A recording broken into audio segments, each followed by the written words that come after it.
com Deus. Senhor Deus e Pai, queremos te agradecer nesta rica oportunidade, neste momento tão precioso, que estamos reunidos através deste meio de comunicação, independente das distâncias que nos separam. Estamos aqui longe de casa, do outro lado dos Estados Unidos, na Califórnia, e em contato com todos os nossos irmãos espalhados por este país tão grande. Espírito de Deus, vem sobre cada um de nós, sobre as nossas mentes e corações. Nos ajuda, Deus, nesta noite, na ministração da Tua palavra. Me dá a graça necessária para ministrar com propriedade a Tua gloriosa palavra. Abre a mente, o coração, o entendimento dos Teus filhos no recebimento da Tua Santa Escritura. Recebe, ó Deus, a nossa oração, perdoa os nossos pecados, limpando-nos e purificando-nos no sangue do Cordeiro Jesus. Obrigado, Deus, por esta rica oportunidade. Aqueles alunos que não poderão vir hoje, por razões de trabalho, por razões de enfermidade, possas tu alcançá-los, abençoá-los, sustentá-los, dando-lhes a vitória necessária. Aqueles alunos que, por outra razão, que não apareceram, por alguma outra razão que desconhecemos, estende as tuas mãos sobre eles e ajuda-os a vencer suas dificuldades e suas lutas. Obrigado. É a oração que a ti fazemos, agradecidos, no maravilhoso e poderoso nome de Jesus, entregando esta aula aos teus cuidados. Obrigado, em o nome de Jesus. Amém e amém. Boa noite a todos, mais uma vez, a paz do Senhor. Estamos, pela bondade e misericórdia do nosso Deus, na nossa terceira aula desta matéria chamada Mordomia Cristã, curso básico em teologia, turma das quintas-feiras.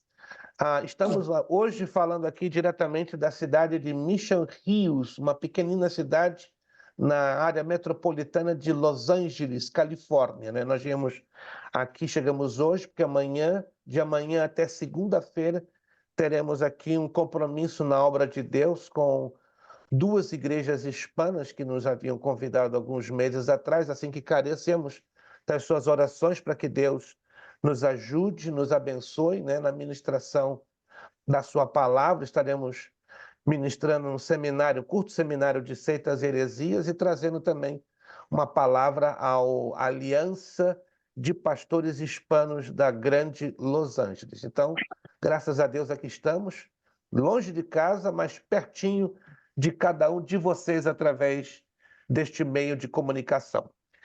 Eu quero me dirigir rapidamente aos alunos que fizeram a última prova, que eu estou devendo, né, a nota de vocês. Eu estou tendo algumas dificuldades pessoais para o fechamento. Não é nada grave, mas eu estou passando 2 semanas super apertadas. Há muito tempo isso não me acontecia, mas muito apertadas mesmo, porque está havendo conflitos até com situaçõezinhas da minha saúde, né? Eu creio que alguns de vocês já sabem, eu infelizmente, de novembro para cá, eu estou batalhando com uma diabetes que está sendo um pouquinho incômoda. Eu estou tendo muitos picos de glicose, isso está me levando a ir ao hospital quase toda semana. Já troquei 3 vezes de medicamento, estou realmente sendo bastante controlado, mas está sendo um pouquinho desagradável e incômodo, né? Porque está mexendo muito com o meu dia a dia, com a minha vida, está me atrapalhando até mesmo de dormir um pouco corretamente. Mas eu peço um pouquinho, então, da paciência dos irmãos. Eu estou me organizando de tal maneira que já na próxima semana vocês já terão as notas de vocês liberadas. Não é nada normal, eu estou dando essa satisfação, porque eu estou tendo muitos conflitos com muitas situações ao mesmo tempo que não estão me permitindo a me focar, né? Além também, eu estou com alguns pequenos problemas de alunos em outras turmas, mas fiquem tranquilos que eu nunca vou deixar nenhum de vocês na mão, nem que seja necessário, em caso extremo, aprovar todo mundo, né? Se for necessário, eu faço isso, mas eu acredito que não vai ser necessário. É somente uma questão circunstancial que eu não estou tendo o tempo hábil para fechar o cálculo e a contabilidade das notas. Mas próxima semana, aos alunos que são praticamente da turma do Strong Tower Church de Tampa, já estarei liberando, se Deus quiser, as notas da última prova, que realmente, vocês sabem disso, não é normal. Eu sempre libero o mais rápido possível, eu estou tendo essa dificuldade durante os últimos dias. Mas amém. Isso faz parte, né, do processo e a gente vai avançando e conquistando no maravilhoso nome de Jesus. Eu agradeço a paciência que cada um de vocês tem tido e o voto de confiança. Vamos à página de número 6. Página de número 6. Como vocês já estão observando, nós não costumamos fazer a leitura corrida da apostila por ser um pouco ou bastante contraproducente, entende? Fica cansativo, fica bastante enfadonho, e a gente então trabalha com um resumo a título de slides, né? Os slides, que é o recurso visual, com certeza ajuda bastante tanto na concentração minha e sua, porque vocês sabem que um curso online exige muita concentração e muito foco. E eu tenho certeza que tem alunos que têm dificuldade de concentração e de foco. Então, se estamos fazendo uma leitura corrida constante, essa concentração e esse foco da parte de alguns alunos fica bastante a desejar. Então, eu não quero gerar nenhuma situação que possa dificultar o aprendizado de cada um de vocês. Pelo contrário, eu quero encontrar formas, meios, recursos para facilitar o máximo o aprendizado de cada um de vocês. Mas eu vou somente para a gente se orientar com a temática que nós vamos abordar hoje. Na página 6, você está vendo ali no tópico 3, em Algarismos Romanos, o culto racional e a mordomia do corpo. Nós estamos recomendando você fazer a leitura, né, desses tópicos que vão lhe ajudar a entender a abordagem que nós estaremos fazendo nas nossas aulas. Hoje também vamos começar a falar da mordomia da alma e do espírito. Por que Deus valoriza tanto o cuidado da nossa alma e o cuidado do nosso espírito? Também nós vamos falar, dentro da mordomia da alma, sobre o homem interior. E vamos tentar, no fechamento da aula de hoje, já dar o início de uma das mordomias, dentro do plano da mordomia cristã, um dos aspectos, por que não dizer, mais relevantes ou importantes, que é a mordomia da família. A família, como os irmãos já devem saber, é uma das mais importantes instituições que Deus estabeleceu na face da terra. Sem a família, não existiria a sociedade. Sem a família, não existiria a igreja. E a palavra de Deus dá um valor muito grande sobre a mordomia, o cuidado, a boa administração da família. Então, prepare-se, porque será uma aula bastante interessante. Gostaria também, na medida do possível, né? Eu sei que tem alguns irmãos que são um pouquinho tímidos, mas eu não quero, claro, forçar aos tímidos a falarem ou a participarem. Mas surgindo dúvidas, perguntas, questionamentos, fiquem bastante à vontade, né? Porque estamos aqui para juntos aprendermos a palavra de Deus. Não sou o dono da verdade, nós empunhamos a verdade, que é este aqui, a Bíblia Sagrada. Então, nós lutamos em empunhar a verdade, mas não somos os donos da verdade. Vamos então aos nossos slides, começando pela questão do culto racional, a importância deste culto. Vamos lá? Todos estão enxergando os slides? Todos estão enxergando? Vamos lá. Alguém me dá... Obrigado, Evaldo. Evaldo não é brincadeira, não, né? Amém. Evaldo, ó. Obrigado, irmão Diniz. Está todo mundo enxergando. Isso é bênção. Sim. Vamos lá. O culto racional e a mordomia do corpo. Eu convido você a abrir aí a Bíblia Sagrada. Vamos ler hoje vários textos. Romanos capítulo 12, versículos 1 e 2. Por favor. Carta de Paulo aos Romanos, capítulo 12, versículo 1 e 2. É um texto bastante conhecido, bastante conhecido. Carta do apóstolo Paulo aos Romanos, capítulo 12, versículos 1 e 2. Vamos lá, então, proceder leitura destes 2 versículos que diz o seguinte: Rogo-vos, pois, irmãos, pela compaixão de Deus, que apresenteis o vosso corpo em sacrifício vivo, santo e agradável a Deus, que é o vosso culto racional. E não vos conformeis com este mundo, mas transformai-vos pela renovação do vosso entendimento, para que experimenteis qual seja a boa, agradável e perfeita vontade de Deus. Quero chamar a atenção dos irmãos de 6 coisas. Preste atenção. E essas 6 coisas que eu vou chamar vocês a atenção, ou pelo menos prender o foco ou a atenção de vocês, está dentro exatamente desses 2 versículos. 3 coisas estão no versículo de número 1, Romanos capítulo 12, e as outras 3 coisas estão no versículo 2. O que nós encontramos de chamativo no versículo 1, Romanos 12, 1? Que Deus está querendo, pedindo que nós apresentemos a Ele um sacrifício, mas não apenas um mero sacrifício. Um sacrifício que é vivo, santo e agradável a Deus. Estão percebendo? Deus não está pedindo qualquer sacrifício da minha ou da sua parte ou da nossa parte, mas Ele está pedindo um sacrifício específico, que ele seja vivo, santo e agradável. Outra coisa que nos chama a atenção está no versículo 2, que devemos renovar a nossa mente para experimentarmos a sua vontade. Mas a vontade de Deus não é uma vontade qualquer. Ela é uma vontade especial, porque ela é boa, agradável e perfeita. Anotou aí? Versículo 1, um sacrifício que é vivo, santo e agradável a Deus.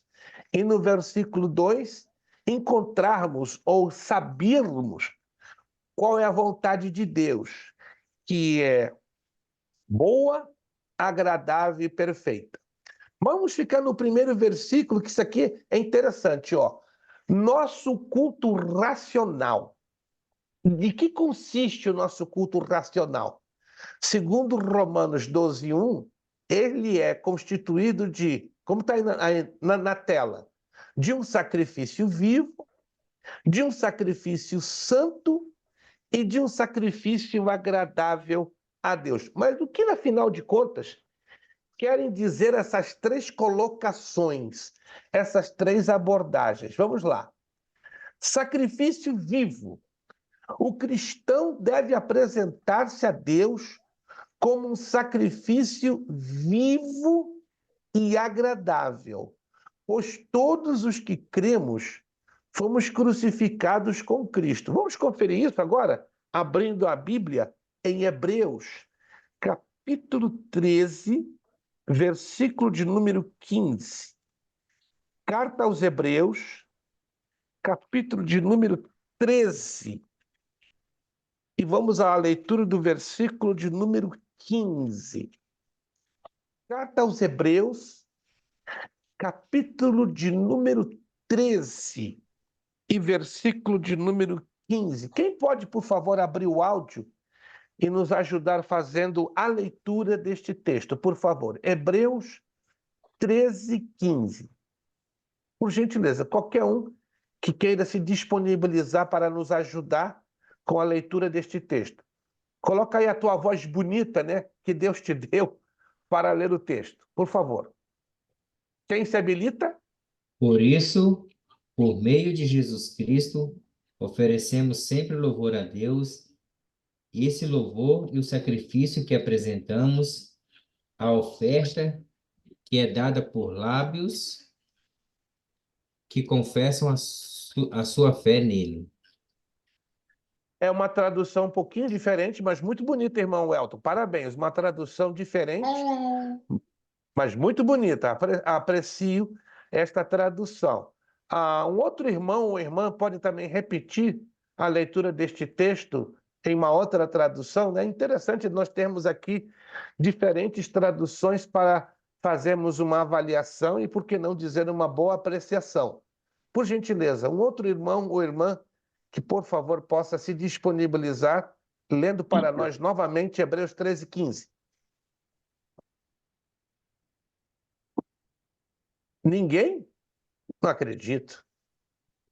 E irmão Ednilson, vamos lá, por favor, Hebreus 13:15, pode ler. Portanto, oferecemos sempre por ele a Deus sacrifício de louvor. Isto é um frutos sábios que confessam o seu nome. Muito obrigado, irmão Ednilson. Que interessante, né? Portanto, ofereçamos sempre por ele a Deus sacrifício de louvor. Oh, se você não sabia, também existe o sacrifício de louvor. Isto é o fruto dos lábios que confessam o seu nome. Estão vendo ali na telinha? Paulo menciona lá em Gálatas 2:20, fui crucificado com Cristo, assim já não sou eu quem vive, mas Cristo vive em mim. Então vamos entender isso aqui. O que significa, na verdade, sacrifício vivo? Uma vez que cremos em Cristo Jesus, anote aí, uma vez que cremos em Cristo Jesus, a nossa vida deve estar derramada ao favor dele, ou seja, devemos nos esforçar para fazer a vontade dele, para caminhar nos passos dele, para obedecer-lhe e sermos mais parecidos com ele. Agora eu pergunto a vocês, é fácil sermos parecidos com Jesus? E eu dou a resposta: não, não é nada fácil. É ao contrário, é bem difícil. Às vezes é bem doloroso porque vai ao contrário da nossa natureza humana. Mas vale a pena entregarmos a nossa vida a Cristo em um sacrifício vivo. Sacrifício santo. O cristão se coloca como sacrifício vivo, demonstra pertencer a Deus, consagrando-se inteiramente ao Pai. Qualquer um de vocês, por favor, pode abrir o áudio e responder a mim a seguinte pergunta: o que você entende pela palavra santo? Não se preocupe se você vai errar. Estamos aqui para juntos aprendermos com a palavra de Deus, mas qual é a definição rápida e curta que você vem a dar à palavra santo? Vamos lá. Separado. Ninguém quer separado. O William foi na mosca, pegou a bazuca e acertou no alvo. Anote aí, a palavra santo quer dizer separado. O texto do grego koiné já amplia, né? Separado para uso exclusivo de Deus. Peço que alguém, por favor, de vocês, possa ler também a primeira carta aos Tessalonicenses, capítulo 5, verso 23, por favor. Primeira carta aos Tessalonicenses, capítulo 5, verso 23. Quem encontrar, pode abrir o seu áudio e, por favor, fazer-nos a leitura. Primeira de Tessalonicenses 5:23.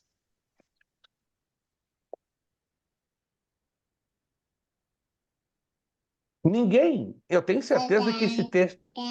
Que Deus nos dá a paz, faça com que vocês sejam completamente dedicados a Ele e que Ele conserve o espírito, a alma e o corpo de vocês, livres de toda a mancha, para o dia em que vier o nosso Senhor Jesus Cristo. Olha só, muito bom, irmão Elton. É uma tradução ampliada. Ampliada. Excelente, obrigado, A minha excelente. Bíblia é NTLH. NTLH, nova linguagem da tradução de hoje, né? Em alguns textos, ela dá um esclarecimento bem aberto, muito interessante. Parabéns. Um outro irmão, outra irmã, por favor, pode fazer leitura na tradução tradicional? Alguém pode, por favor? 1 de Tessalonicenses 5:23. Primeira carta aos Tessalonicenses. Que o próprio Deus da paz o santifique inteiramente, que todo o espírito, a alma e o corpo de vocês sejam preservados irrepreensíveis na vida do nosso Senhor Jesus Cristo. Muito obrigado, irmão Victor. Uma tradução um pouquinho parecida também.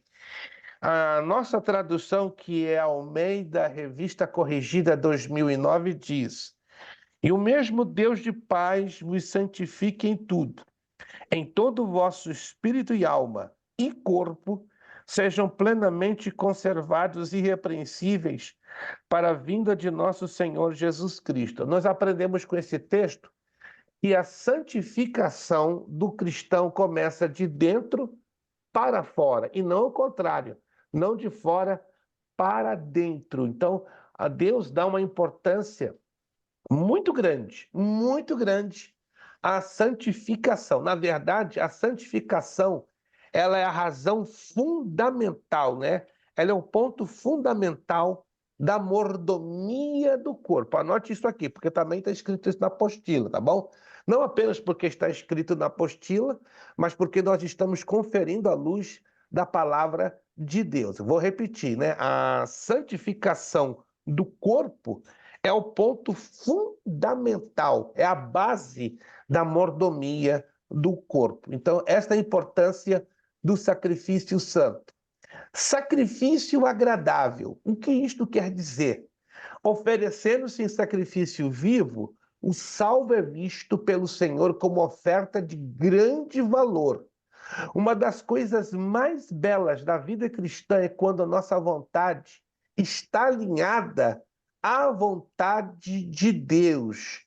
Este é o verdadeiro estágio de entrega total ao Pai. Meu Deus, que coisa linda é estarmos alinhados. Anote essa expressão, alinhados com a vontade de Deus. E diga-se de passagem, estar sintonizados ou alinhados na vontade de Deus ou com a vontade de Deus não é uma tarefa muito fácil, é uma tarefa difícil, é uma tarefa que leva tempo, é uma tarefa que traz algumas dificuldades para nós seres humanos, porque o pecado nos fez seres muito autônomos, ou seja, queremos às vezes sermos donos do próprio nariz.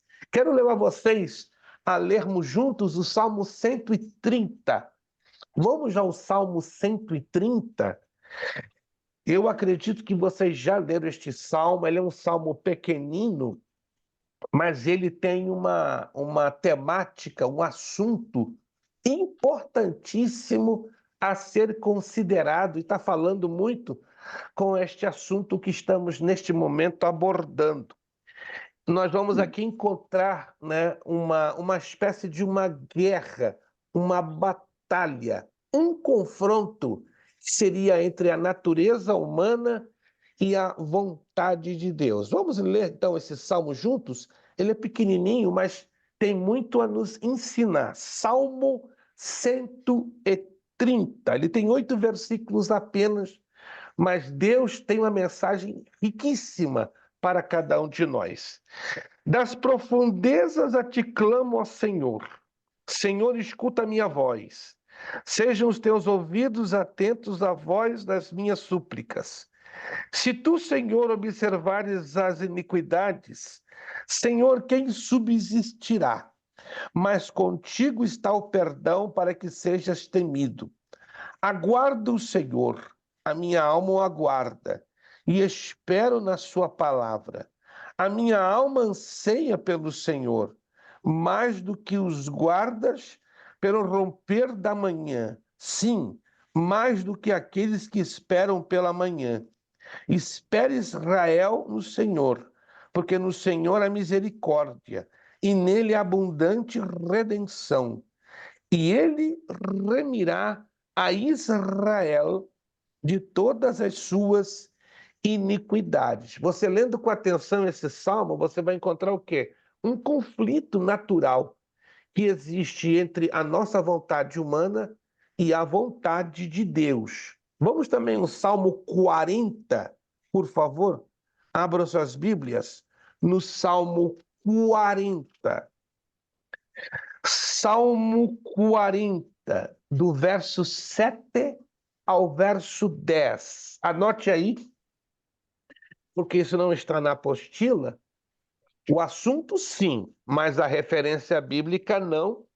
Daí eu peço que você faça a bondade, a gentileza, ou anote aí ao lado da sua apostila ou no seu caderninho de notas, aonde for necessário para que você não se esqueça.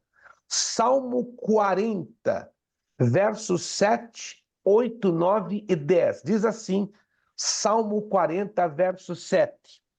Então disse, eis aqui venho, no rolo do livro está escrito de mim. Versículo 8.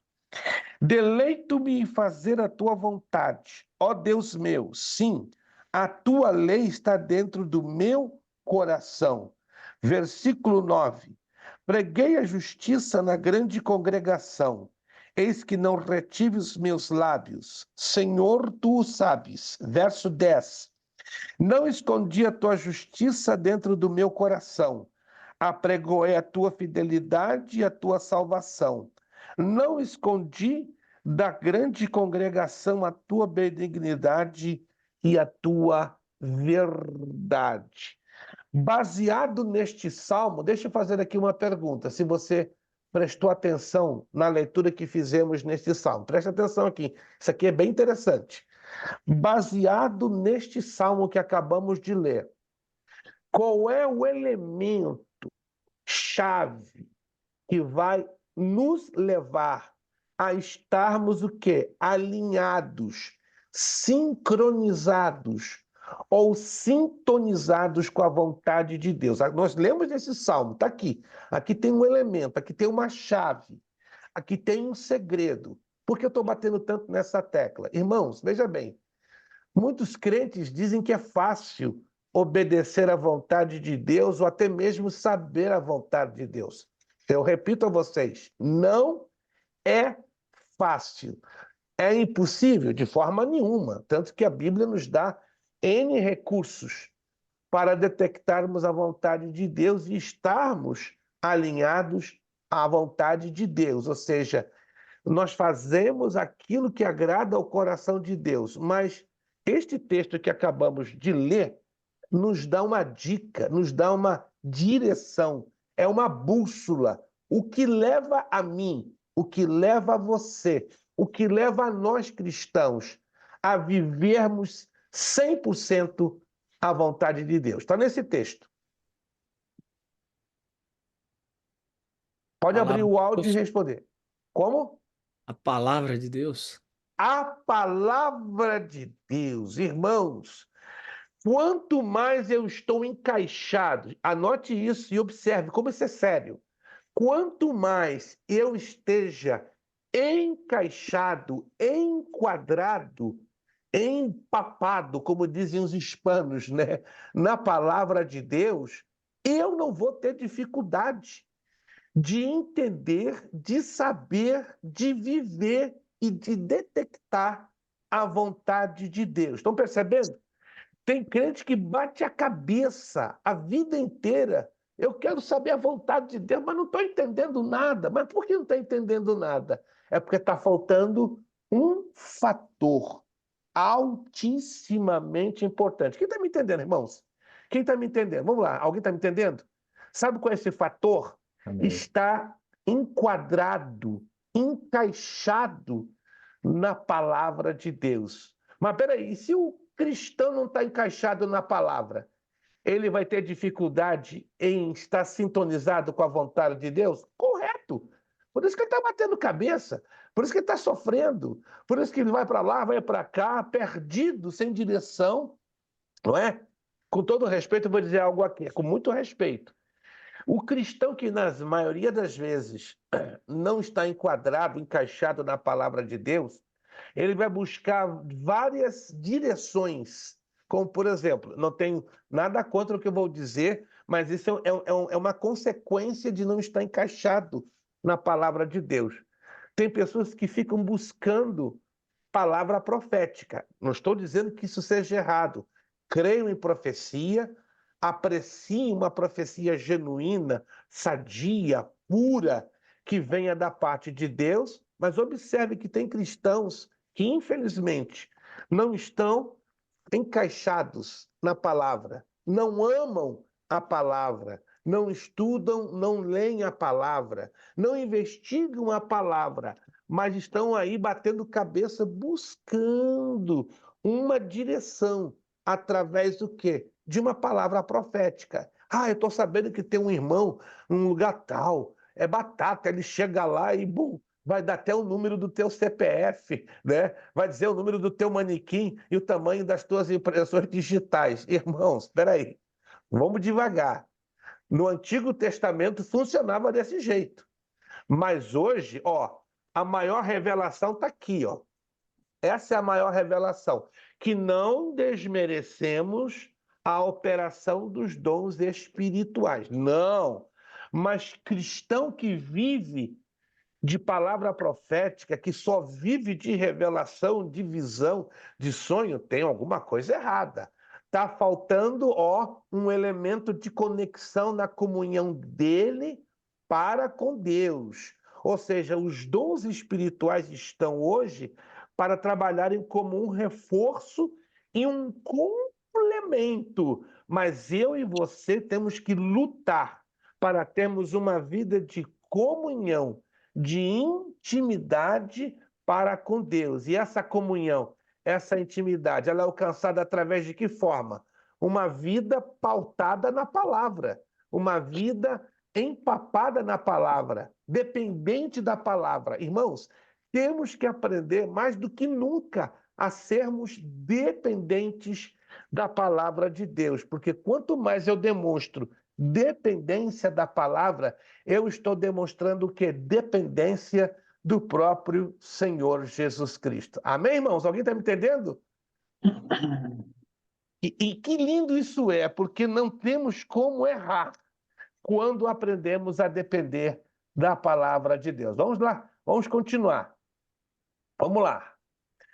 Aprendemos então com toda essa abordagem que o culto racional e a mordomia do corpo estão sob a perspectiva do sacrifício vivo, santo e agradável a Deus. Olha que coisa linda, né? Então, o nosso culto racional e a mordomia do corpo estão ligados a essas três coisas: sacrifício vivo, santo e agradável. Nós então aprendemos algo, concluímos o seguinte, que o nosso corpo tem uma dimensão material e outra espiritual. A palavra de Deus tem orientações diretas sobre o perigo do pecado contra o nosso corpo e a necessidade de vivermos em santidade diante de Deus. Precisamos prestar culto racional a Deus e que Ele nos faça mordomos fiéis dos seus bens, tão preciosos em todo o nosso espírito, alma e corpo. Irmã e irmão, Deus nos separou para sermos santos em toda a nossa totalidade. Ele quer que eu e você sejamos santos, separados no espírito, na alma e no corpo, porque Ele quer que apresentemos a Ele o quê? Este sacrifício vivo, santo e agradável a Ele. Aleluia! Vamos então agora entender a mordomia da alma e do corpo. Nós estudamos sobre a importância do culto racional e a mordomia do corpo. Agora nós estamos entrando, né, lá na página 6, a mordomia da alma e do espírito. O que isso quer dizer? Temos que nos conscientizar que ao lado do corpo, a alma e o espírito devem ser preservados para a vinda do Senhor Jesus Cristo. Vamos então aprender a conceituar alma e espírito, porque às vezes dá uma confusão tremenda. E pastor, qual é a diferença entre alma e espírito? É a mesma coisa? Não, são diferentes. Vamos falar sobre a mordomia da alma, relatar a mordomia da alma. E vamos apresentar a mordomia do espírito. A mordomia da alma e do espírito, irmãos, preste atenção, deve ser levado muito a sério pelos crentes. E hoje parece que a gente não está vendo seriedade nisto. Para ser mordomo da alma e do espírito, o homem necessita, antes de tudo, preste atenção, dessas três coisas. Ó, para ser mordomo, se você quer ser mordomo da alma, você quer ser mordomo do espírito, você quer agradar a Deus, precisamos de entender essas três coisas, ou ter essas três coisas. Da fé em Deus, temos que ter fé nele, depositarmos todos os nossos recursos nele. Segundo, da entrega incondicional a Jesus. Temos que nos entregar a Jesus sem reservas. E da ação poderosa do Espírito Santo na sua mente, pensamento e maneira de viver diante do Criador. Aí Paulo nos lembra, na primeira carta aos Coríntios, capítulo 5, versículo 17. Para isso é ser nova criatura. Ih, pastor, eu já sou nova criatura. Você é nova criatura de verdade? Ih, pastor, o senhor está me colocando dúvida? Não. Vamos ver à luz da Bíblia o que é ser de fato uma nova criatura. Antes de conservar o corpo, precisamos conservar a alma e o espírito. É o que veremos nesta parte, nesta lição. Você está vendo ali a ilustração? Nós somos um ser tripartido. Damião. Fala, Damião. Boa noite, pastor. Você está me ouvindo bem? Tá me ouvindo? 100%, 100%. E agora estou te vendo melhor, rapaz. Tá bonito esse homem, né? Tua esposa tá te cuidando bem, né? Fala sério. É só Quisera estresse, tivesse... pastor, mas amém. Não, eu queria ter a Pastor, juventude de Damião. Fala, solta o não, mistério. é só questão sobre espírito e alma. Tem alguns anos já atrás, a gente estava ministrando uma alma e tinha eu não me lembro se era presbiterianos ou metodistas, né? E a gente Certo. estava falando sobre a tricotomia do ser humano. Sim, E sim. no final da aula eles me abordaram falando assim que está errado esse negócio de alma e espírito, que os dois são um. E que a alma, do ponto de vista deles, que não tem essa separação do espírito e alma. O senhor já ouviu isso, Sim, principalmente sim, sim. Sim, Como é sim. que é essa...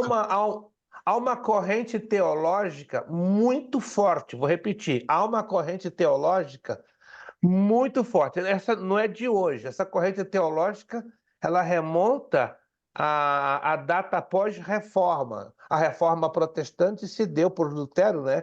Como é o conhecimento da maioria de vocês, em 1517 na Alemanha, mas ela, na verdade, essa ideia da dicotomia, não é? Que o homem é só dois e não três, vem lá no final dos anos de 1580. E isso tem trazido muita confusão e muito conflito no meio evangélico. Mas a Bíblia, vamos partir desse princípio pela palavra de Deus. A Bíblia é claríssima em definir e em separar o homem como um ser tricotômico, espírito, alma e corpo. A Bíblia não seria incoerente de tratar esse termo ou esses termos, sobretudo em primeira carta de Paulo aos Tessalonicenses, capítulo 5, verso 23. Vamos ver então, Damião e queridos alunos, qual é a diferença que leva, infelizmente, a alguns cristãos, como presbiterianos, metodistas, a pecarem, porque eles não fazem uma análise do texto no seu contexto, no seu conjunto. E aí eles interpretam de forma isolada. Vamos lá, vamos lá. Anote aí, significado da alma. No Antigo Testamento, a palavra alma é nefesh. Começamos por aí. No Antigo Testamento, a palavra alma, ela é nefesh. No hebraico, ela é nefesh. Em português, você lê lá alma, mas no hebraico ela está como nefesh, que é o texto original usado para a redação no Antigo Testamento. Por outro lado, no Novo Testamento, a palavra alma é psique ou psirre, tem duas pronúncias. Pode ser psique ou psirre. Daí a expressão psicologia, psicanálise, psicoterapia. Então, todas estas palavras ligadas com a raiz grega psique ou psirre, que quer dizer alma. Vamos juntar, então, o nefesh no hebraico e o psique no grego, equivalendo, portanto, à própria vida, à personalidade ou à pessoa mesmo. Então, anote aí. Alma fala de personalidade, fala da individualidade, o que você é, o que nós somos. À luz da Bíblia, como a alma é dividida? Anote aí, anote aí. Mente, emoções e vontade. O mais curioso é que esses cristãos que negam a tricotomia, eles também negam esses aspectos que a própria psicologia, a psiquiatria e a psicanálise ensinam. Preste atenção, irmãos, o que eu estou falando aí está fora do âmbito religioso ou do âmbito espiritual. Atualmente há um grande grupo, você pode não acreditar, eu conheço dezenas de psicólogos, de psicoterapeutas, de psiquiatras que nos últimos 20 anos estão crendo na tricotomia do ser humano, ou seja, que o ser humano é espírito, alma e corpo. E a psicologia ensina que a alma é a identidade, equivale à personalidade da pessoa. Ou seja, anote aí, a alma, a divisão da alma é mente, emoções e vontade. Só para falar disso, nós teríamos que gastar, se queremos entrar numa profundidade, 4 aulas só falando disso, para vocês terem uma ideia como a Bíblia é riquíssima, riquíssima dentro desta temática. E isto me deixa triste, porque os nossos irmãos, alguns deles presbiterianos, luteranos, metodistas e batistas, não creem de jeito nenhum na tricotomia.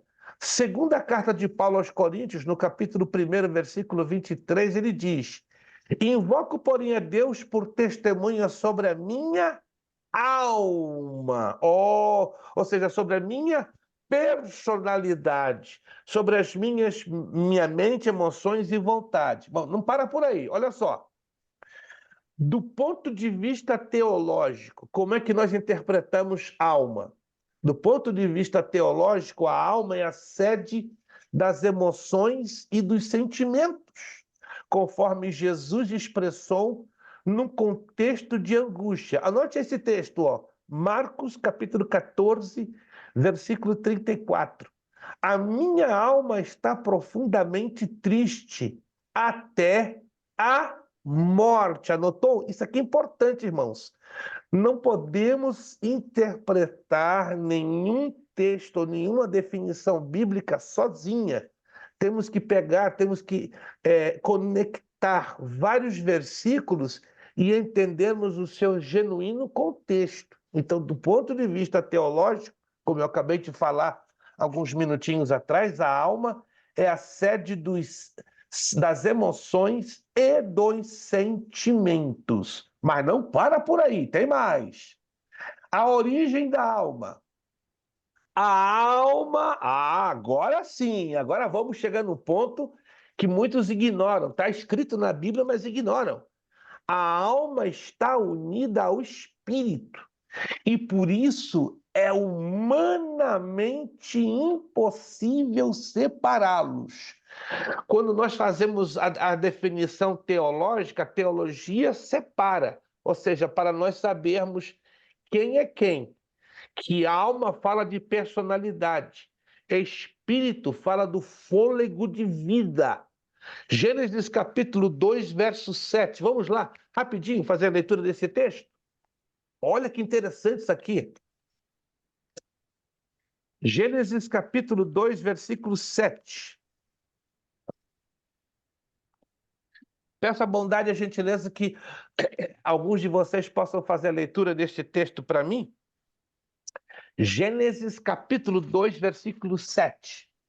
Qualquer um que aí estiver disponível, abra aí o seu áudio e leia para nós. Gênesis 2, 7. E Formou o formou o Senhor. Senhor Deus o homem do pó da terra e soprou em seus narizes o fôlego da vida.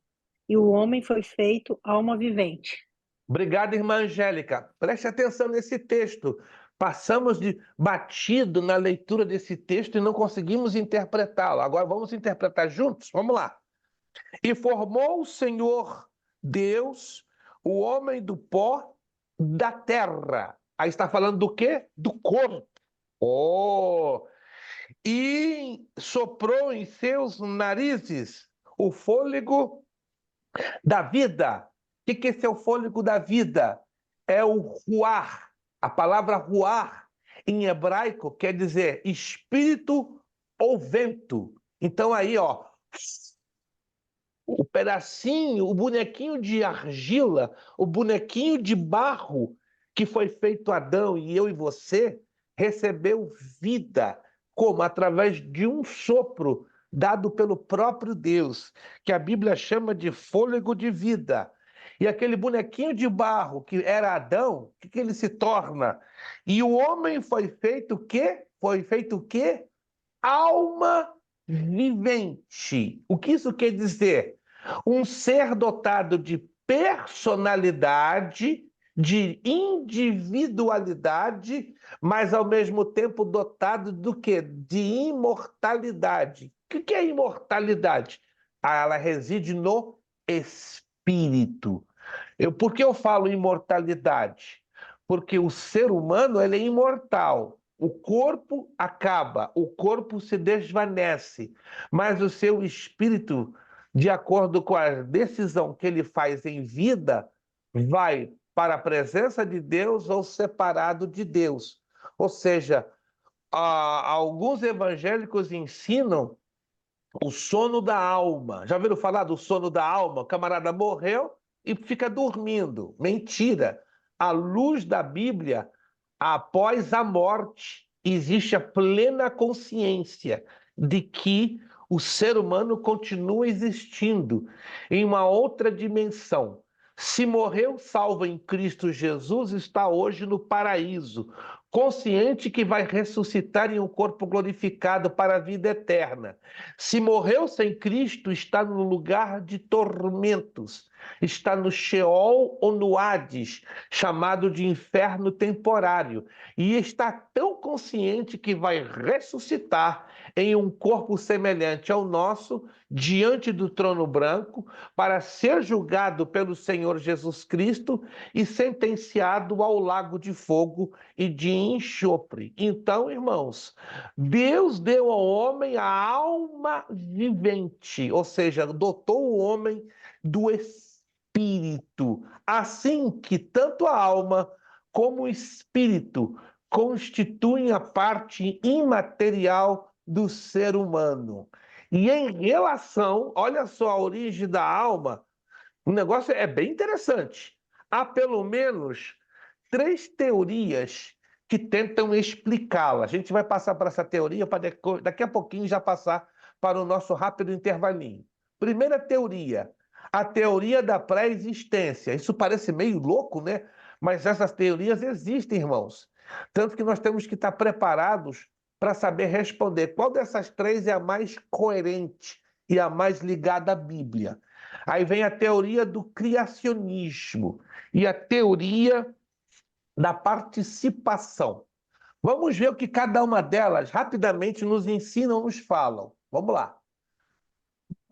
Segundo essa teoria, as almas existem nas diversas... A teoria da pré-existência, perdão. Vamos lá, vamos conhecer cada uma delas. Então, o que nos ensina a teoria da pré-existência? Segundo essa teoria, as almas existem nas diversas esferas do mundo espiritual e entram no corpo gerado num processo denominado reencarnação. Quem já ouviu falar dessa palavra, reencarnação? Alguém já ouviu falar? Já ouviu falar? Ninguém? Reencarnação. Quem, na verdade, ensina essa teoria? Alguém está lembrado? Os espíritas, Tem se não me engano. os espíritas, os budistas, os hinduístas, confucionistas, ou seja, os espíritas e as religiões do Extremo Oriente são adeptos à visão da teoria da pré-existência. Mas Cada eu um com as suas pergunto. variações, né? Com as suas... Que o espírito Exato, fica exato. vagando, E- evoluindo. Os Isto, hindus isto, acreditam que eles isto. voltam como animais e Como por aí animais, como afora. objetos, Como objetos? como objetos. Eu conheço uma pessoa que cultiva um sicômoro no Brasil e essa pessoa afirma que é a mãe dela reencarnada. E agora?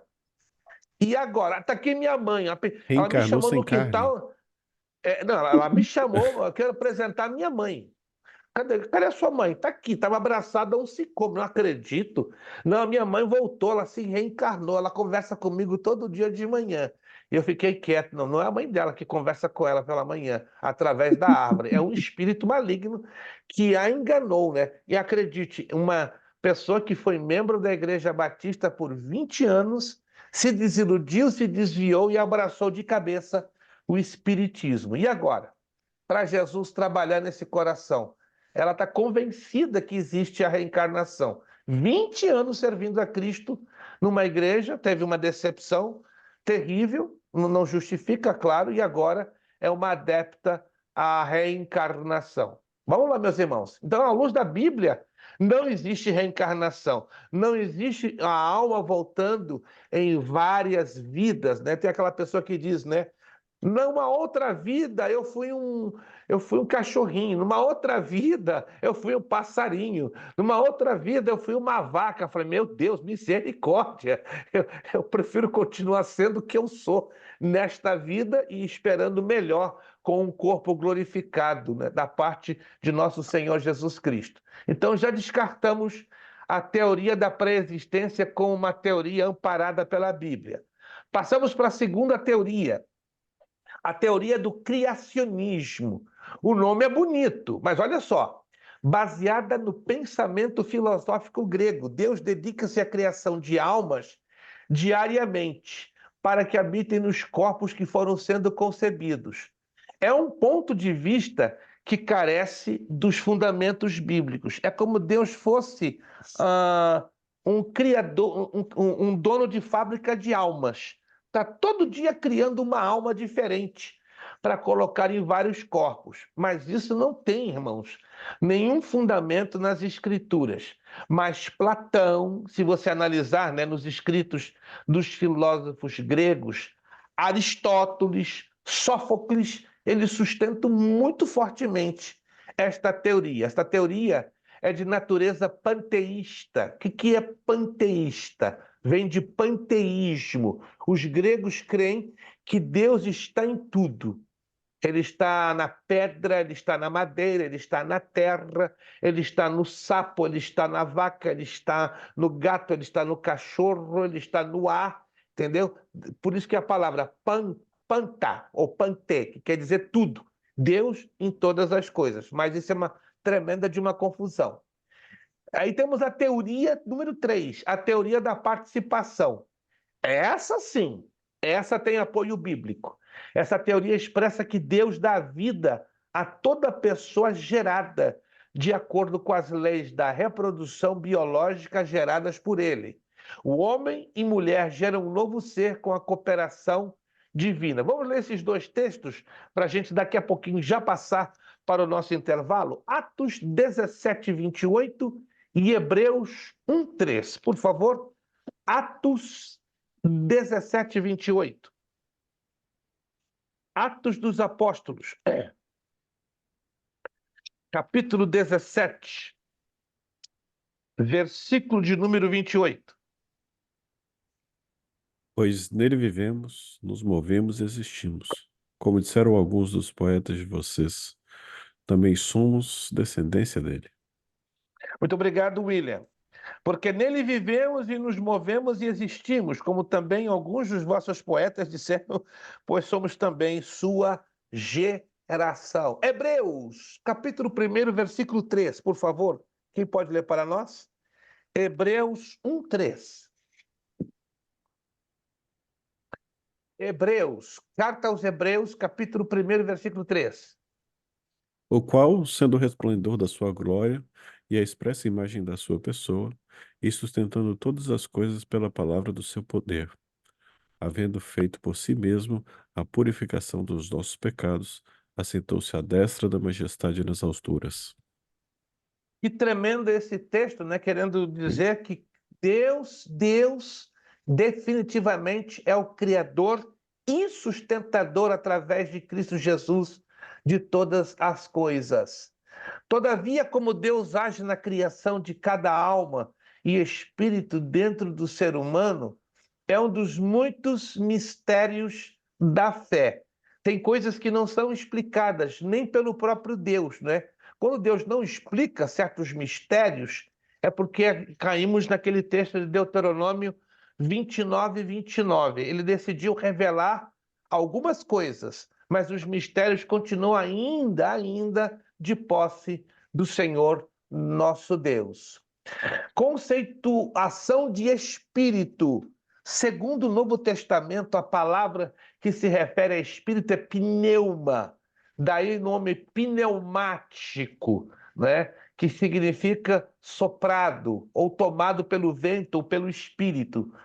Temos 3 definições bíblicas da palavra grega pneuma. Primeiro, é a parte imaterial da personalidade humana, de acordo com a primeira carta aos Coríntios, capítulo 7, versos 1 e 34. Segundo, o próprio ser da pessoa, 1 de Coríntios 16, 18, segunda carta de Timóteo 4, 22. Terceiro, é a fonte do discernimento, está lá em Marcos 2, 8, das emoções, João 11, 33, e da vontade, Atos 19, 11, de uma pessoa. Então, este é o conceito bíblico de espírito, é a fonte da vida em si, é o fôlego de vida em si.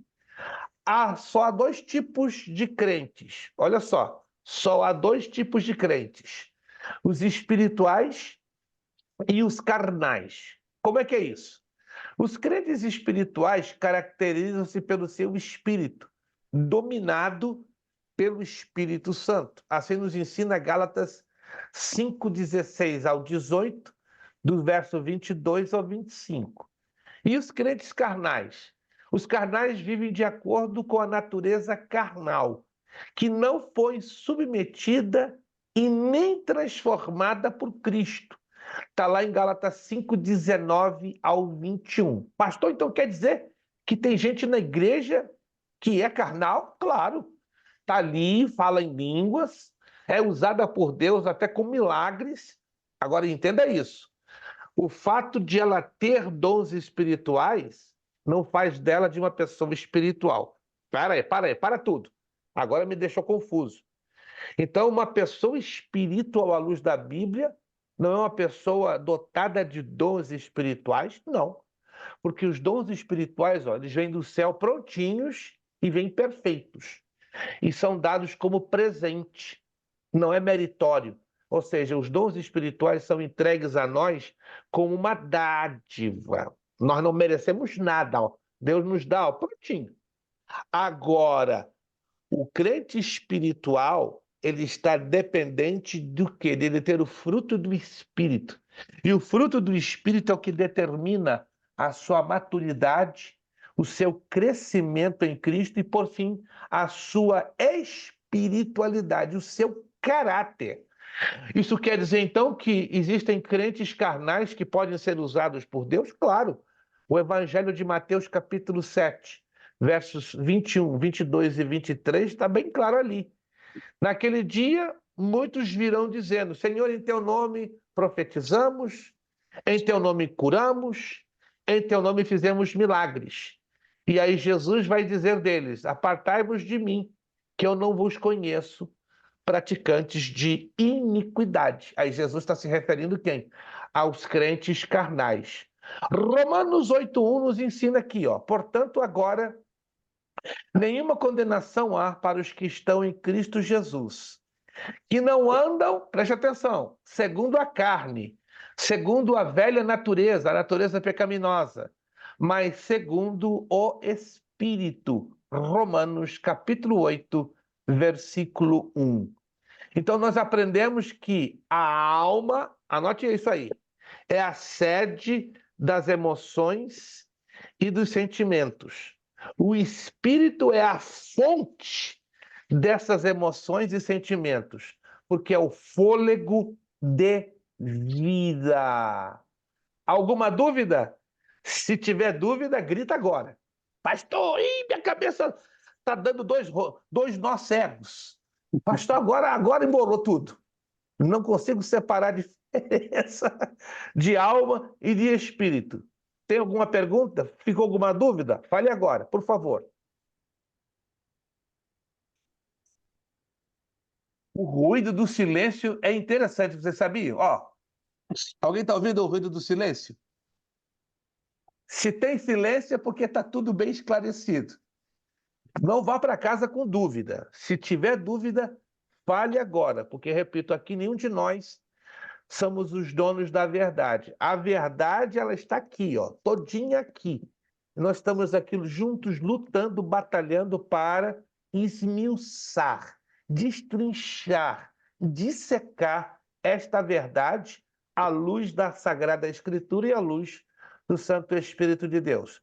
Ficou bem explicado, irmãos, a diferença entre alma e espírito, sim ou não? Maravilha? Perfeito. Pastor, Fale, minha irmã. Sim. eu fiquei meio confusa aqui na parte que o senhor falou que a alma é a sede das emoções e sentimentos. E o espírito é a fonte. É a fonte. Sem a alma, ela determina. A alma, ela revela a capacidade da minha mente, das minhas emoções e dos meus sentimentos. Por exemplo, a senhora tem a sua alma, a alma da irmã Angélica, que não é a mesma alma do seu esposo, ainda que você seja marido e mulher, ok? Uhum. O irmão Vitor é uma outra pessoa. Ele tem uma mente diferente da sua, com todo respeito, eu me aplico ao seu esposo. Ele tem emoções diferentes das suas. Ele tem sentimentos diferentes seus. Concorda comigo? Seu Sim. esposo é o total oposto seu. Eu não conheço vocês. Eu não conheço, mas vocês são totalmente. Pelo pouquinho que eu estou vendo vocês na tela, lá. Ele confessa o sorriso. Isso é parte da alma do seu esposo, né? A senhora já tem um pouquinho mais de dificuldade de confessar. Ele é fácil, apertou com jeito, ele está confessando. E a maneira que o seu esposo confessa é através do sorriso. Isso é uma particularidade da alma dele. Já a irmã Angélica, a alma da irmã Angélica já segura um pouquinho mais. Não, eu não vou soltar tão fácil uma confissão assim. Entendeu? Isso aí é o lado que a psicologia ensina. Agora, o espírito é a fonte, é o que emana a vida para dar a expressão tanto à nossa alma como ao nosso corpo. Entende? Ai de nós se nós não tivéssemos o espírito, porque o espírito não nos daria essa expressão na nossa alma e, consequentemente, no nosso corpo. A alma, pastor, seria tipo assim, as minhas emoções, o que eu sinto, raiva, amor, seria ligado a isso. E uma pessoa que não entregou sua vida para Jesus, ele tem o Espírito? Todos nós temos? Temos o Espírito. A prova é que estamos vivos. Nós não estamos vivos por causa da alma. Nós estamos vivos por causa do Espírito, porque o Espírito é o fôlego de vida. O detalhe é que a pessoa que não teve uma experiência com Cristo, o seu Espírito está o quê? Sufocado pelo pecado. Porque no Espírito é que adoramos a Deus, no Espírito é que discernimos a presença de Deus, no Espírito é que louvamos a Deus. Eu não louvo a Deus na minha alma, ainda que diz o Salmo, né? Bendize, ó minha alma, ao Senhor. mas temos que entender aí o significado do contexto da palavra alma neste versículo bíblico, que está falando, bendiz a minha alma o Senhor, o que está querendo dizer, bendiga o meu ser imaterial, bendiga o meu ser, porque a palavra alma também, na Bíblia, significa o total do meu ser, né? O meu ser individual, é isso que quer dizer. Essa palavra, minha irmã, tem que ser avaliada com muito cuidado na medida que eu leio os textos bíblicos, porque em alguns textos a palavra alma vai se referir o nosso ser como homem, como mulher, como indivíduo. Por outro lado, de acordo com o outro texto, a palavra alma vai se referir exatamente às nossas emoções, à nossa mente e os nossos sentimentos. Tudo vai de acordo com o contexto. É uma pequena dificuldade. Sim. E quanto mais eu busco, mais o meu espírito cresce. E a minha alma pode ser Isto. que ela diminua ou não, não tem nada a ver. Não. A alma ela fica debaixo da influência do espírito. Por isso que 1 de Tessalonicenses 5,23 diz: e o mesmo Deus de paz vos santifique em tudo. Olha a ordem que traz em 1 de Tessalonicenses 5,23. É espírito, alma e corpo. Quanto mais eu tenho meu espírito separado, santificado, rendido, entregue à autoridade da palavra de Deus e da sua vontade, a minha alma fica também submissa e rendida à vontade de Deus, à autoridade da sua palavra e à sua presença. E, consequentemente, vai trazer essa influência para onde? Aqui, ó, para o corpo. O meu corpo, então, ele passa a ser influenciado, porque tudo começa lá dentro, no espírito.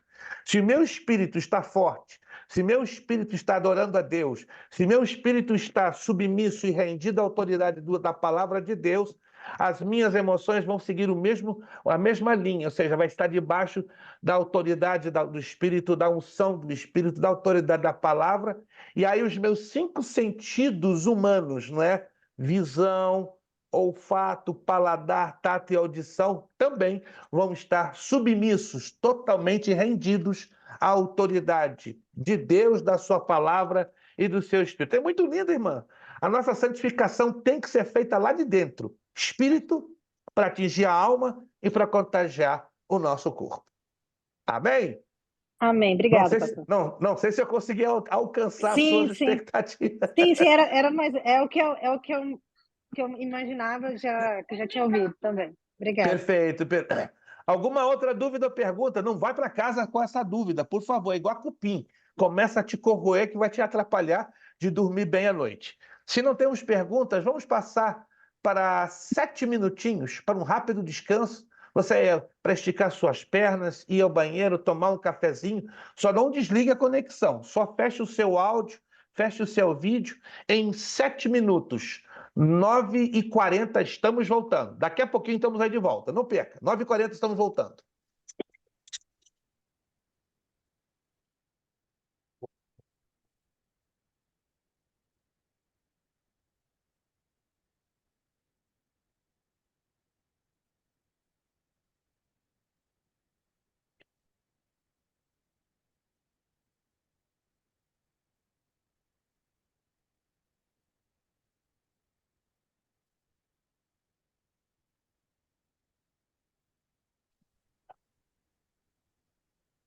Ó Deus, o meu querer, faz o teu, ó Salvador, hoje habita no meu ser, enche-me do teu perfume,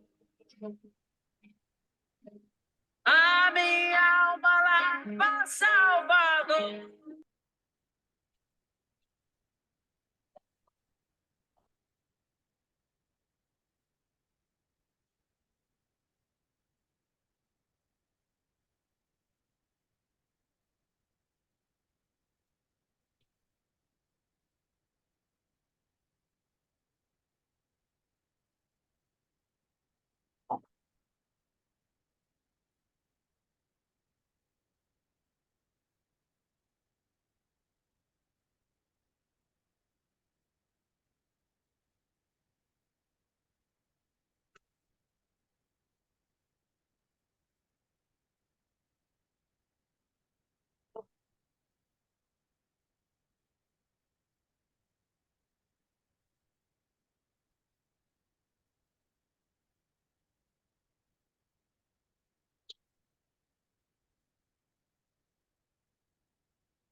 Meus irmãos, já retornamos, nosso tempo já foi embora. Convido os irmãos, por gentileza, a regressarem. Passa muito rápido, meu Deus. Só dá para dar um espirro, né, com 7 minutos, mas é o suficiente. Com 7 minutos é o suficiente para vocês darem um espirro. Vamos lá, estamos aguardando aí o retorno dos nossos queridos irmãos. Isto. Ali o professor Evaldo, na torre de vigia. Ele não é testemunho de Jeová, mas está na torre de vigia. Nossa irmã Cleidiane está ali atenta, né? Bem atenta, graças a Deus. Irmão Welton, William. Eu acho que essa é a turma que tem mais gente com microfone, mais bem equipada a nível de som, né? Eu não me lembro se tem uma outra turma da nossa escola com tanta gente bem equipada com headphones, né? Acho que vocês estão ganhando todo mundo. Geralmente, de cada turma tem geralmente um só, mas aqui são se é modo 4. Vai ficar bom, né? Vai ficar bom. Vamos lá? Vamos aguardar.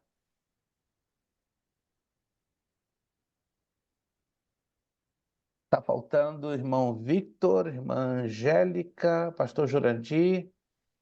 Vou esperar mais um minutinho. Não quero passar das 10 horas, o horário daí. Maravilha. Pastor Jurandir já voltou. Pastor Jurandir, o fuso horário não tem lhe atrapalhado no regresso? Desculpe a pergunta, porque às vezes que eu viajei lá para a Europa, para a Ásia, eu tive muita dificuldade com a questão do fuso horário na volta. Na ida é fácil, mas na volta é meio complicado. Acho que é o inverso, pastor, porque na ida são 6 horas e o senhor está confuso daqui, o senhor acaba ficando atrapalhado, dá aquele efeito tal de jet lag, que É o nós jet tivemos lag, exato. 2 dias para tentar entrar no fuso. E quando a gente volta é mais fácil porque nós chegamos aqui 4 da tarde, era 10 da noite, supostamente no biológico. Aí a gente segurou até as 10 da noite daqui, que seria 3 horas da manhã, e aí fomos ficando melhor. Mas lá, os primeiros 2 dias era acordar 1 hora da manhã e 3 horas da tarde tá cansado. Não, pior é no Oriente, né? Quando se vai para a China, eu tive essa experiência na China horrível, misericórdia. Eu levei uma semana para me adaptar e eu fiquei 10 dias somente. Então, eu levei 7 dias para me adaptar. Só pude desfrutar bem 3 dias, né? Quando estava para voltar, eu já estava adaptado. Aí, quando voltou, aí sim foi bem confuso, porque foram 14 horas de diferença. É horrível, uma diferença brutal. Vamos lá, meus irmãos, vamos lá, então vamos dar continuidade. Temos que corrigir os exercícios. Opa, não posso me esquecer disso. E já era passar batido. Vamos então à correção dos exercícios. Isto, antes da gente dar continuidade, lá no finalzinho da apostila. Isto, porque toma-se um pouquinho de tempo. Pegue a sua apostila, por favor, lá no finalzinho. Vamos corrigir o questionáriozinho, né, que são 5 perguntas, e o assinale com um X, a única alternativa correta, que são 10 perguntas. Vamos lá, gente? Estão preparados? Vamos, então, corrigir os nossos exercícios. Questionário. Podem, se quiserem, abrir em todos o áudio. se quiserem, né? Você não é obrigado.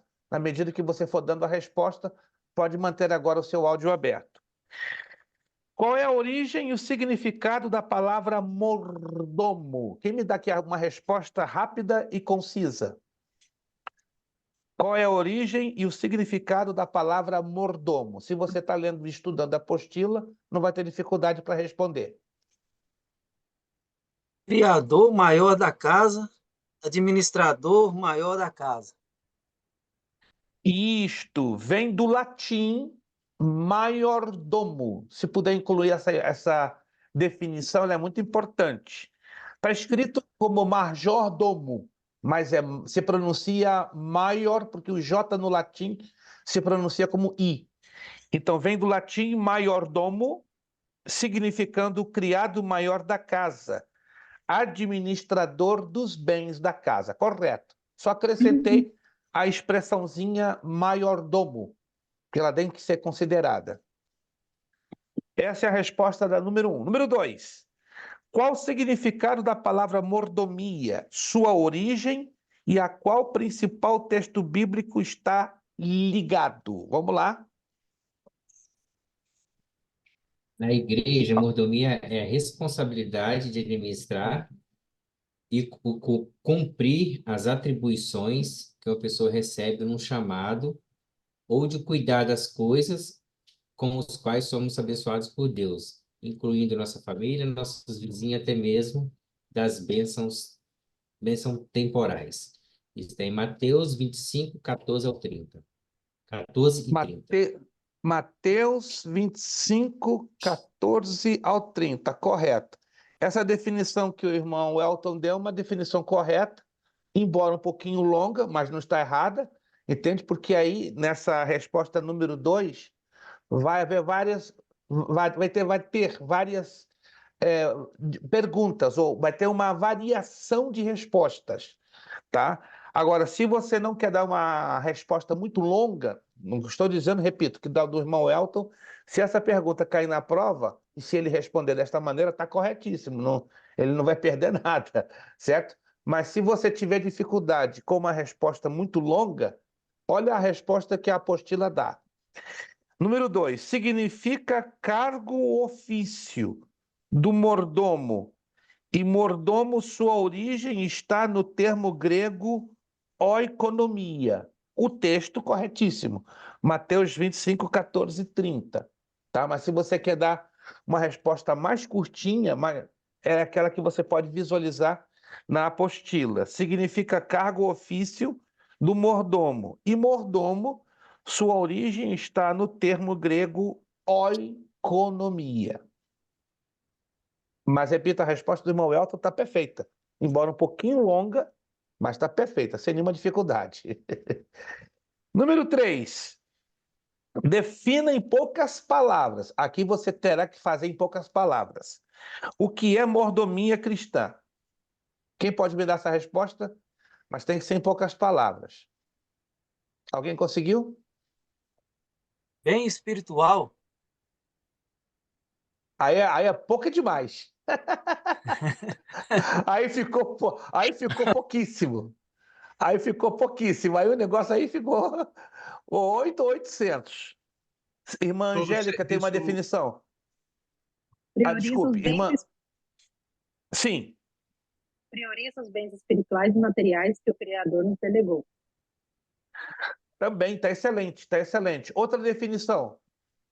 Alguém tem Todo mais Adorá-lo. outra definição?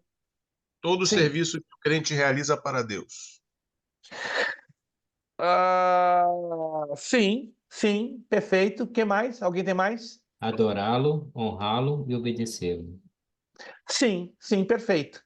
Então aí também é uma pergunta cuja resposta também ela tem múltiplas variações.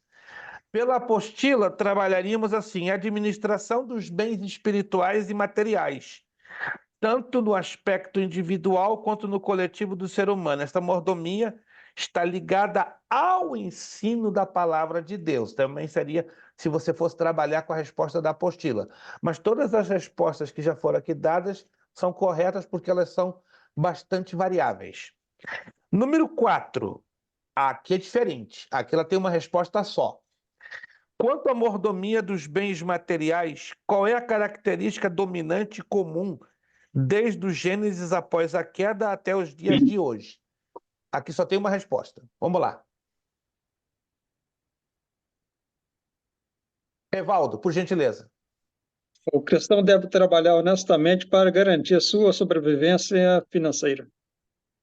Sim, correto. Mas também tem uma outra. Já abordando um texto bíblico bem específico. Está na apostila. Se você leu com atenção, você vai encontrar rapidinho a resposta. Pelo suor do teu rosto. Isto, o homem emprega esforços com o suor de seu rosto, Gênesis 3:19, para obter os bens de que necessita. Se você quiser colocar essa definição, ela é a mais curtinha. Se cair na prova, vai lhe ajudar a memorizar. Repito, o homem emprega esforços com o suor de seu rosto, Gênesis 3:19, para obter os bens de que necessita. Então, a pergunta 1, 2, 3 e 4 tem variações, tá? Que você pode usar pouco conteúdo ou grande conteúdo, mas a questão 4, nós sugerimos que você trabalhe com um conteúdo curto, não curto demais, mas curto a ponto que possa ser explicado ou esclarecido. Vamos lá. Número 2. Assinale com X a única alternativa correta. Preste atenção. Aqui só tem uma alternativa, tanto que você só vai colocar o xizinho somente em uma. Não pode colocar o X em 2 ou 3, somente em uma única questão. Número 1. A mordomia cristã valoriza. Qual é a correta alternativa? Qual é a letra? B. Não entendi. Pode repetir, por favor? B. B de bola. Quem concorda que é B de bola? Eu coloquei nenhuma das respostas anteriores. Nenhuma das respostas anteriores. Alguém tem mais outra saída? Parece que estamos tendo muitas saídas. Temos que chegar num acordo, numa saída só. Eu poria a D. D. A interioridade do crente. Mas o que é isso? Aonde está escrito? Vai lá na apostila, por favor. Eu peço atenção que os irmãos tenham que reler com mais atenção as apostilas. A apostila, não tem problema. Tem que ler a apostila, aí você vai descobrir. Página 3, aonde você lê ali ponto 1.2. Vai lá na página 3, aí localiza o parágrafo onde está escrito 1.2. Todos chegaram lá comigo? Página 3, ponto 1.2. É a D. A mordomia cristã valoriza a interioridade do crente. Sugiro você ler com mais atenção. Não é complicado. Fica complicado quando você não lê com atenção. Entende? Todos estão me entendendo, gente? É importante a leitura que você faça da apostila, porque as perguntas de assinalar uma alternativa, elas batem direitinho com o que está escrito na apostila. Não dá dificuldade nenhuma. Só o questionário, claro, que você tem que trabalhar com uma melhor interpretação. Número 2. O segundo mandamento enfatiza que... Qual é a correta aqui?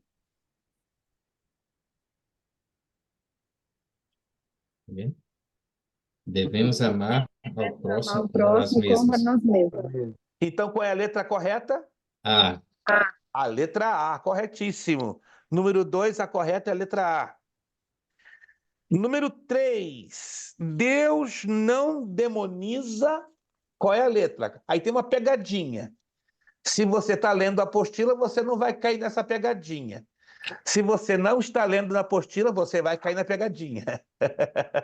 É fácil. Número 3, qual é a letra correta? A. Letra A. a riqueza, nem diviniza a avareza. Estão percebendo? Tem que ler a apostila, senão você cai na pegadinha. Então, número 3, letra A. Número 4. O corpo humano possui outra pegadinha, gente. Tem que ler a apostila. Número 4. D. Qual é, Qual D. é, Evaldo? D. D. D de dado. Quem mais concorda com o Evaldo? Não deixa o Evaldo triste, não. Tá lá o irmão Vitor. Olha lá, o Evaldo ficou feliz da vida, né? Concordaram comigo. É a letra D. Se você for lá na apostila, volto a bater na tecla. Número 5, página 5, ponto de número 2, lá em cima. O organismo humano se constitui de 216 tecidos. Este possui 206 ossos. Alguém está lendo lá comigo? Sim. Isso, então tem que estar ligado com a apostila. Se você não está lendo com atenção, é claro que vai cair na pegadinha, porque eu trabalho muito com pegadinha, para saber até que ponto o aluno está tendo atenção. Isso é um recurso pedagógico, né? Eu trabalho com isso há 50 anos, para saber se o aluno está prestando atenção no que ele está lendo, e se ele está prestando atenção no que está lendo, ele vai interpretar e dar a resposta correta. Se ele não está prestando atenção no que está lendo, é claro que ele vai cair na pegadinha. Então, número 4, letra D, de dado. Número 5, casa terrestre. Esta expressão refere-se a... Qual é a letra correta? B. B. B de bola. Temporalidade do corpo. B de bola. Número 6. Textos bíblicos nos quais Deus condena a prostituição, adultério e fornicação. Está lá na apostila todos esses textos. Aí você tem que ler com atenção qual destas letras vão me trazer o texto da apostila. Vamos lá, qual é a letra? C. C de casa. Perfeito, C de casa. Número 6, C de casa. Número 7. É o ponto fundamental da mordomia do corpo. Essa resposta eu dei para vocês hoje na aula. Falei hoje. Se você não prestou atenção, você então perdeu a oportunidade de acertar. Qual é a letra número 7? A. É letra A. Santificação do A corpo. santificação do corpo. Corretíssimo. Número 8. Meios que Deus usa para a nossa santificação. B de bola. B de bola, a palavra de Deus, Cristo, o Espírito Santo. Já estão pegando jeito, coisa boa. Número 9, a expressão sacrifício vivo. Qual é a letra correta? C. C de casa. Remonta aos tempos do Antigo Testamento. Isto. E, finalmente, a número 10. A expressão sacrifício agradável, o salvo é visto pelo Senhor. Qual é a letra? Letra D de dado. D de dado. Como oferta de grande valor. Para quem se perdeu no meio do caminho, vou repetir as respostas. Número 1, D de dado. 2, A de Antônio. 3, A de Antônio. 4, D de dado. 5, B de bola. 6, C de casa. 7, A de Antônio. 8, B de bola. 9, C de casa. Número 9, C de casa. E 10, D de dado.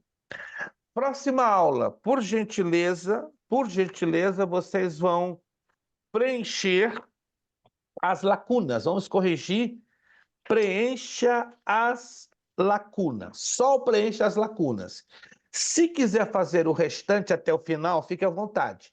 Mas nós vamos corrigir somente na próxima aula, o preencha as lacunas, que são ao todo 15 questões. Então, para você preencher direitinho essas lacunas, repito, você precisará ler a apostila. A apostila não é grande e ela não é muito complicada, mas você precisa ler para pegar os pontos que as lacunas estarão exigindo para você preencher de forma correta.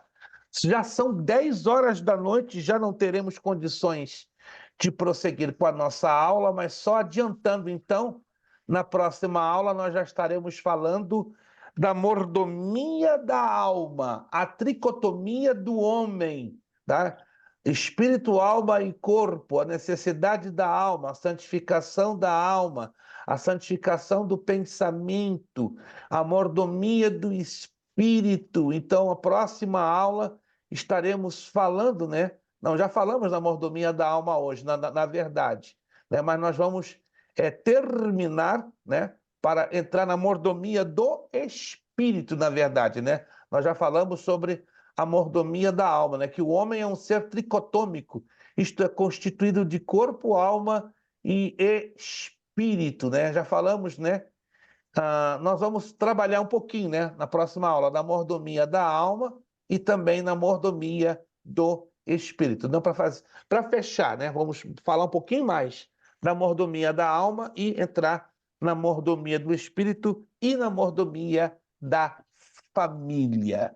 Se não há perguntas, então já damos por encerrado a nossa aula de hoje, desta quinta-feira, dia 7 de março. Nossos agradecimentos ao nosso irmão Evaldo, irmão Ednilson, William, irmão Welton, irmã Angélica, irmão Vitor, irmã Cleidiane, Damião, pastor Jurandir, a todos que puderam estar conosco hoje. E aos alunos que não puderam estar, estarão assistindo, né, a esta aula no formato gravado. Daqui a pouquinho ela já vai estar sendo disponibilizado no grupo do WhatsApp. Se você que participou da aula quer rever esta aula de novo, é só clicar lá dentro do link que a gente posta e fique à vontade. Gente, muito obrigado. Deus nos abençoe poderosamente. Vamos orar ao Senhor nosso Deus, terminar a aula de hoje. Vamos pedir ao nosso querido irmão William. Olha onde o William está. Está num playground, né? Porque aonde ele está é o quarto das crianças dele. Isso é um privilégio, né? Não, isso Ele é já só a vai entrar. sala. O quarto é pior ainda.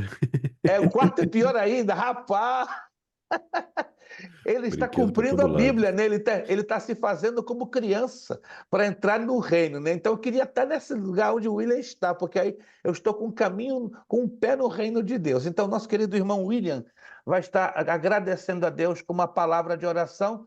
E a todos vocês, meu muito obrigado. Deus os abençoe. Próxima semana eu já vou estar liberando as notas da matéria da prova que foi realizada ultimamente. Vai estar tudo certo, vai estar tudo acertadinho.